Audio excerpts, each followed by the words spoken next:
খ্রিস্টানরা আমাদের উপর ধর্মনিরপেক্ষতা চাপিয়ে দিয়েছে। আপনি তুরস্কে যাবেন, 1924 সালে তুরস্ক ধর্মনিরপেক্ষতা এসেছে। আপনি তিউনিসিয়ায় যাবেন, 1957-তে তিউনিসিয়াতে ধর্মনিরপেক্ষতা এসেছে। আপনি মিশরে যাবেন, জামাল আব্দুল নাসের 1950-এ মিশরে ধর্মনিরপেক্ষতা নিয়ে এসেছিল। আপনি আলবেনিয়ায় যাবেন, পৃথিবীর যতগুলো মুসলিম কান্ট্রিতে ধর্মনিরপেক্ষতাকে মুসলমানদের উপর চাপিয়ে দেওয়া হয়েছে। আপনি তুরস্কে দেখবেন আজানকে তুর্কি ভাষায় করা হয়েছে। আপনি তুরস্কে দেখবেন হিজাবকে নিষিদ্ধ করা হয়েছে। আপনি তুরস্কে দেখবেন মসজিদকে জাদুঘর বানানো হয়েছে। আপনি তুরস্কে দেখবেন কোরআন নিষিদ্ধ করা হয়েছে। আপনি তিউনিসিয়ায় দেখবেন, তিউনিসিয়ায় যখন ধর্মনিরপেক্ষতা এসেছিল সেখানে রমাদান মাসে প্রকাশ্যে পান করা সকলের জন্য আবশ্যক করা হয়েছিল। আপনার তিউনিসিয়া সব মাদ্রাসা বন্ধ করা হয়েছিল। আপনি জামাল আব্দুল নাসেরের মিশর 1950 সালে যখন ধর্মনিরপেক্ষতা এসেছে সেখানের বাস্তবতা দেখবেন। জামাল আব্দুল নাসের ইখওয়ানুল মুসলিমিনকে নিষিদ্ধ করেছিল, অসংখ্য আলেমদেরকে ফাঁসি দিয়েছিল, সব মাদ্রাসা খানকা মিশরে যা ছিল সব বন্ধ করে দিয়েছিল। আপনি আলবেনিয়া দেখবেন, আলবেনিয়া পৃথিবীর একমাত্র কান্ট্রি যেই রাষ্ট্রকে তারা ধর্মনিরপেক্ষ মানে ধর্মহীন রাষ্ট্র ঘোষণা দিয়েছিল। পৃথিবীতে যতগুলো মুসলিম কান্ট্রিতে ধর্মনিরপেক্ষতা এসেছিল সব মুসলিম কান্ট্রিতে ইসলামকে বিতাড়ন করা, এটাই ছিল তাদের একমাত্র লক্ষ্য উদ্দেশ্য।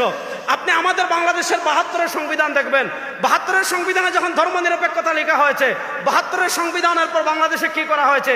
ইসলামী রাজনীতি নিষিদ্ধ করা হয়েছে। এবং 72 থেকে 2024 সাল পর্যন্ত বাংলাদেশের ইতিহাসের একটা দীর্ঘ ইতিহাস দেখবেন। এই বাংলাদেশে কাঠামোগত ইসলাম বিদ্বেষ চাষ করা হয়েছে। এই বাংলাদেশে এমন গিয়েছে আপনি হিজাব পরে কলেজে যেতে পারবেন না, আপনি দাড়ি রেখে সেনাবাহিনীতে চাকরি করতে পারবেন না, আপনি দাড়ি রেখে অমুক জায়গায় চাকরি করতে পারবেন না, তমুক জায়গায় চাকরি করতে পারবেন না, আপনি দাড়ি রেখে মসজিদে ইমামতি করতে পারবেন কিন্তু দিন বিজয়ের কথা বলতে পারবেন না, আপনি মসজিদের মিম্বরে বসে এলাউ কালিমাতিল্লাহ আল্লাহর জমিনে আল্লাহর পতাকাকে বুলন্দ করার কথা বলতে পারবেন না, আপনি জিহাদের কথা বলতে পারবেন না, আপনি ব্রিটিশ প্রবর্তিত শিক্ষা ব্যবস্থার বিরুদ্ধে কথা বলতে পারবেন না, আপনি ব্রিটিশের দেওয়া অর্থনীতির বিরুদ্ধে কথা বলতে পারবেন না, আপনি ব্রিটিশের দেওয়া বিচার ব্যবস্থার বিরুদ্ধে কথা বলতে পারবেন না। আমাদের বাংলাদেশে এই কাঠামোগত ধর্মবিদ্বেষ কেন এসেছে? এই কাঠামোগত ধর্মবিদ্বেষের একমাত্র কারণ 72-এর সংবিধান। আমি আমার তারুণ্যকে একটা মেসেজ স্পষ্ট করে দিতে চাই, শুনেন। বাংলাদেশের ফেসিবাদ ছিল 16 বছর।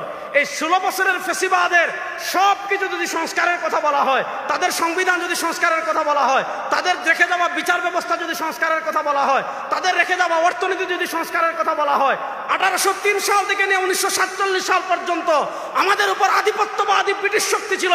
ওই ব্রিটিশ যে শিক্ষা ব্যবস্থা দিয়ে গিয়েছে, ওই ব্রিটিশ যে অর্থনীতি দিয়ে গিয়েছে, ওই ব্রিটিশ যে আপনার বিচার ব্যবস্থা দিয়ে গিয়েছে, সবার আগে ওইটার সংস্কার করা প্রয়োজন। এইটার সংস্কার ছাড়া আমাদের দেশ কখনো সামনে আগাতে পারবে না। এজন্য আমার তারুণ্যকে স্পষ্ট করে আমি একটা বক্তব্য, একটা মেসেজ দিয়ে শেষ করছি।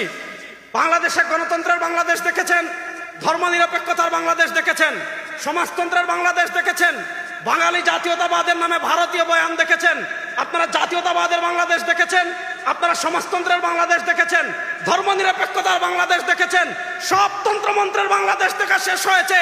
আমার তারুণ্যকে বলবে এবার প্রস্তুতি নেন, আমরা ইসলামের বাংলাদেশ দেখবো ইনশাআল্লাহ। ইসলামের বাংলাদেশ দেখার জন্য আপনারা প্রস্তুত আছেন ইনশাআল্লাহ। আল্লাহ তাআলা ইসলামের বাংলাদেশের পক্ষে আমাদের তারুণ্যকে জেগে থাকার তৌফিক দান করুন।